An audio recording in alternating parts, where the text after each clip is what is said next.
dawaqa sawaxanka iyo buuqaad maqlaysiini waxa uu hordhacu yahay cabashada dumarka xawaashlayda ee magaalada Boorama oo ka cabanaya kastamka magaalada Boorama isla markaana markii ay ku soo kordhiyeen cashuur labaad dumarkani oo sheegay inay hore uga soo cashuureen magaalada Kalabayd ama Wajaale xawaashka ay soo galiyaan gudaha magaalada Boorama iyadoo halkii laga cashuuri lahaa kastamka magaalada Boorama jidka loo soo maro magaalada Boorama iyo jigjiga uu go'an yahay isla markaana ay gooyeen daadadkii waa sida hadalka u dhigeen sidoo kalena waxa ay fariin u direen wasiirka maaliyadda mudane Samsam Cabdi Aadan iyo madaxweynaha jamhuuriyadda Soomaaliland mudane Axmed Maxamed Maxamuud Siilaanyo maamulka gobolka iyo kan degmada Boorama in wax laga qabto labada cashuureed ee la doonay in laga qaado dumarka xawaashlayda ee magaalada Boorama sidoo kalena waxa ay sheegeen in xawaash aad u tiro badan uu kaga qurmay kastamka magaalada Boorama waa kuwan dumarkaasi oo ka cabanaya arrimahaasi waxa weeyaan anigoo faahfaahinaya waxaan ka nimaadnaa Itoobiya oo ka keenay xawaash waxa soo mari jirnay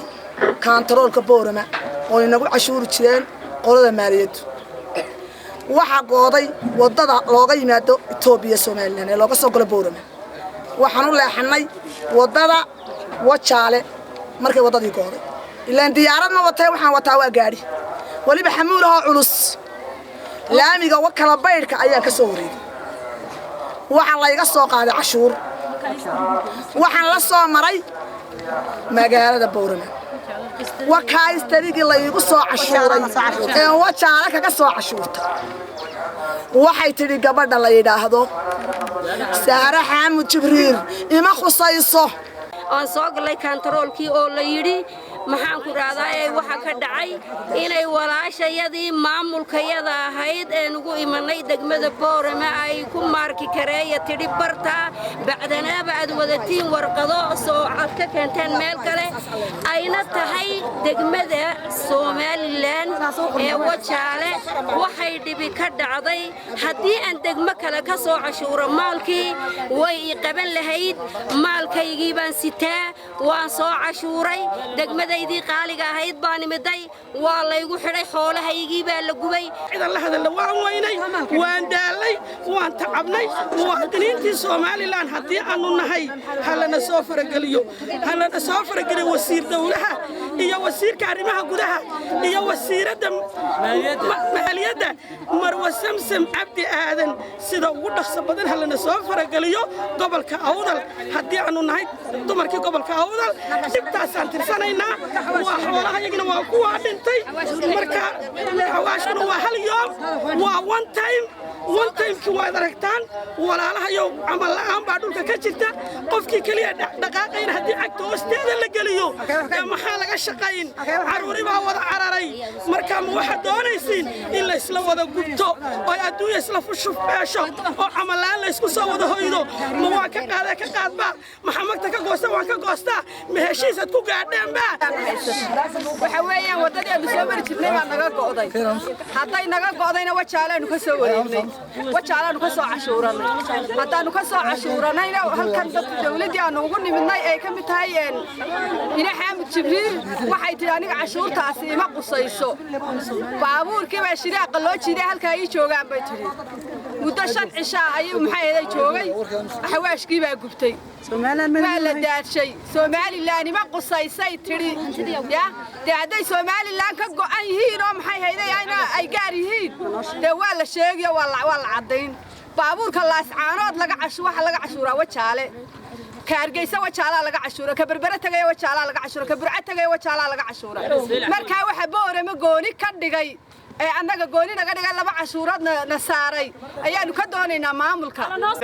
hatibaada gobolka Awdal wasiirada naagaha iyagana hal laga hadho faraha laga qaado shaqo rag la nooba siiyo naaga la nooba siiyo law ya cadaal nagu cashuura $1 iyo $3 la naga qaado maantana waxa la doonayaa in Boorama la nagu cashuuro yeelin bayno wax way xoolaha way cashuureen la naga dilay magdhowgii baan doonaynaa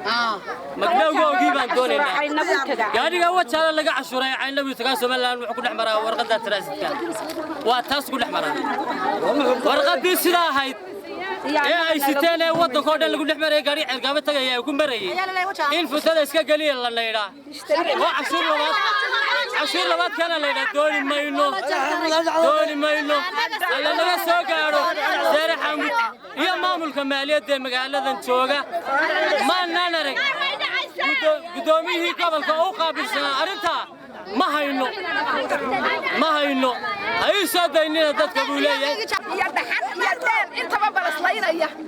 وحويان أقامها يا وحويان كدكتور كيا لو يا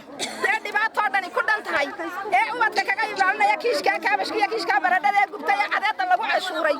وحويان هو ده كل ما أنت على كوا ده قبتي وحويان تضل تقضي الدولة تقضي كذا نقبحنا إنت بقى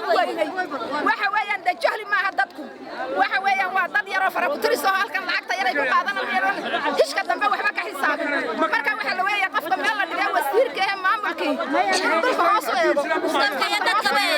هو يلا إيجو هو أقانت إيجو هو ذيك عريان كا إيجو هو دبعتة إيجو هو تدكيس إيجو هو عليه مجتمع ولا ليه إيجو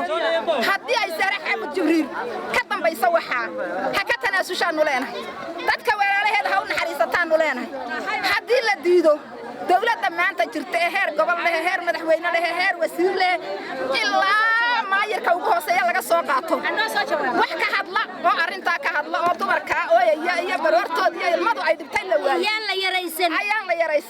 si kastaba ahaatee dumarkani ayaa dhawaq dheer ugu dirayay wasiirka maaliyadda mudane samsam cabdi aadan inay soo gaadhay isla markaana wax